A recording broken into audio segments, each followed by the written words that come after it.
Assalomu alaykum. Kompyuterda ba'zan kuzatiladiki, o'zidan o'zi kuchli ishlaydi. Ya'ni siz biror bir ish qilmaysiz, lekin kuchli ishlaydi. Xuddiki bir qiyin dastur ishlayotgandek.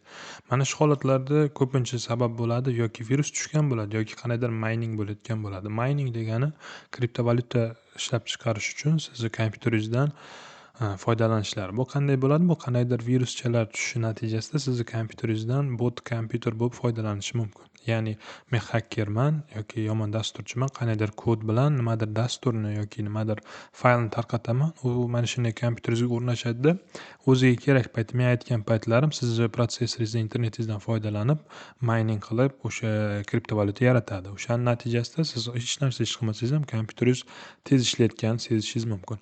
Buni haqiqatan mayning yoki viruslikni aniqlash uchun agar kompyuteringiz kuchli ishlasa, o'shanday shovqin qilib ishlasa, o'sha joyini o'zida internetni o'chirib ko'ring. Internet o'chirishingiz bilan o'sha shovqin to'xtab, kompyuter o'z holatiga kelsa, demak bu katta ehtimol bilan mayning bo'ladi. Yana bitta yo'li bor ekan, men ko'rib qoldim, o'shani siz bilan bo'lishmoqchiman. Buning uchun Windows R tugmasini bosamizda, mana bu buyruqni yozamiz. OK tugmasini bosamiz.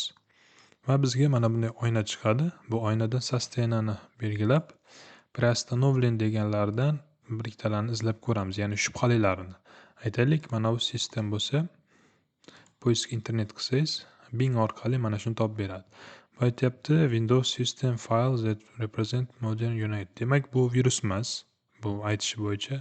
Qolganlarini ham shunday qilib o'zingizga shubhali ko'ringanlarni topishingiz mumkin. Siz aytishingiz mumkin, bu yerda dispetcher zadachadan topsak bo'lmaydimi deyishingiz mumkin. Dispetcher zadachani ochishingiz bilan unday viruslar tezlik bilan yashirinib oladi. Shu orqali bu yerdan topish qiyin bo'lar ekan. O'shaning uchun mana shu usulni sinab ko'rish kerak. O'zi sizning kompyuteringizda mana shunday shovqinli vaziyatlar bo'lganmi? Bu bo'yicha izohlarda fikringizni yozib qoldiring.